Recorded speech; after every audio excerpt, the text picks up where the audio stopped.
Our first week together was only one day, as the work week began on the Tuesday. We focused on building our foundations as a group and got to know each other through creating a rational agreement and setting boundaries, clarifying how we'd communicate. We discussed how to handle differences of opinions and made sure that every voice was respected. Our interactions were very academic, as we didn't know each other super well, and most of us are introverts. We split into groups and did a community survey on campus to give us the feel for the kind of work that we would be doing once we chose a community to focus on. And we also focused on what kind of communities we would like to be working with for volunteering. And we eventually chose the Children's Cottage Society because of its proximity to campus, the range of volunteer opportunities, and the straightforward application process. In week 2, our attention shifted to selecting a community. We looked at several options, focusing on places with accessible transit, recreation centers, libraries, and schools, but we eventually chose Bowness. Because it used to be separate from Calgary, it had a unique identity that would make for meaningful community interviews, and just a general small town vibe. It was also close to both campus and the Children's Cottage. Most of us carpooled to the Community Association Center, and then we began with a windshield survey, using the worksheet as a guideline for questions. We supported each other by pairing introverts with extroverts to balance out strengths and weaknesses. And as we gained confidence, our interviews became less awkward. After, we debriefed at a local cafe and identified mental health as the community's biggest concerns, both in terms of access to resources and awareness of what's already available. This led us into discussions about possible interventions to address those gaps of knowledge. Week 3 was our most challenging so far, as our regular instructor Christina wasn't there, so we had to rely on each other for direction. We visited a senior center, but we didn't contact them in advance as it was a last-minute decision. Looking back, we realized that we should have called ahead since we weren't able to contribute much without disrupting their routine. That became an important learning moment. When things don't go to plan, you gotta pivot. After speaking with a few of the seniors, we've shifted gears and went to the Bowness Public Library to continue working on our collaborative timeline and Google Doc. Later that week, we booked a study room at the TFDL to focus on our intervention project. We set clear goals, discussed layout options for our project, and we worked through differences in opinion by voting and compromising, staying true to our relational agreement. We decided on a poster, but left space to also create a brochure if time allowed. Our topics centered on mental health, community development, and who to contact if you witness an OD. By the end of the week, we planned another community assessment to better refine our understanding of Bowness's needs.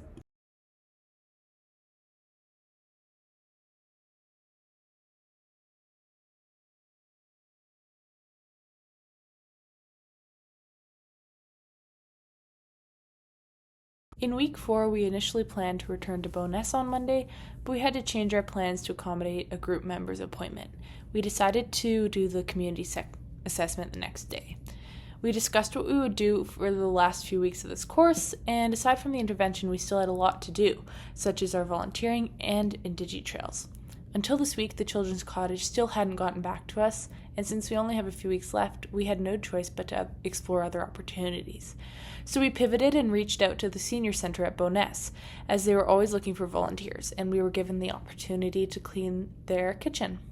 It was also greater clarity on the project expectations, and the process was way more organized. We had 3 tasks to complete: the collaboration timeline, the intervention, and the health promotion project that we were supposed to present. For more efficiency, we split into smaller groups to work on each project. The collaboration timeline, we wanted to be creative, and so we decided to do a video showing the progress of how far we've done. We came up with ideas for the video and reflected on our progress for each week, and we wrote a script for the voiceover. Hopefully this is doing well. On the second day, we gained further insight into the community, and we were able to narrow down our resources even more to the topic of mental health.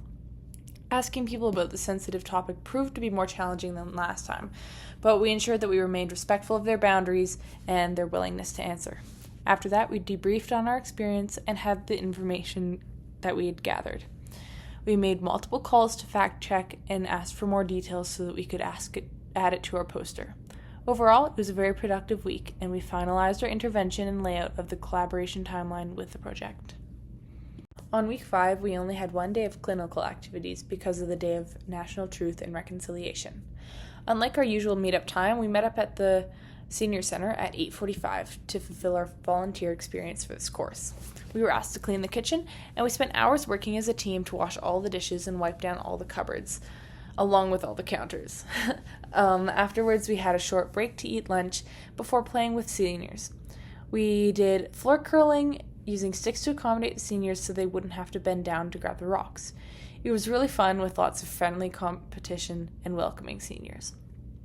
After spending an enjoyable time with the elders, we went to the community center to work more on our project. Our group was thinking about the wrong time for when we needed to present, so our plans needed to be adjusted. And we wanted to spend the half day on Monday so that we would have time to finish our project and practice presenting, but we forgot to consider the Indigenous walk, which we had planned to do on the same day, which gave us less time to work on the project, so we had to change our plan again. We tried to finish as much as we could, but we were open to working on it outside of school, as long as we managed to finish our parts before the next week.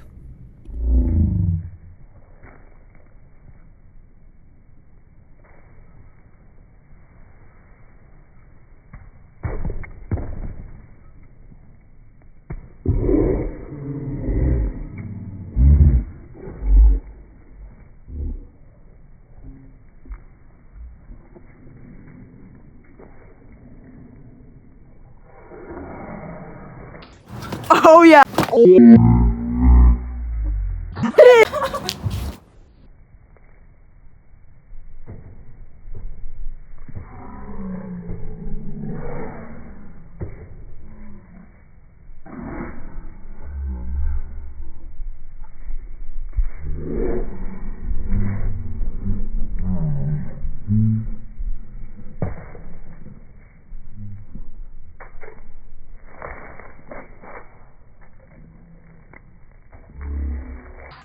I have to do it.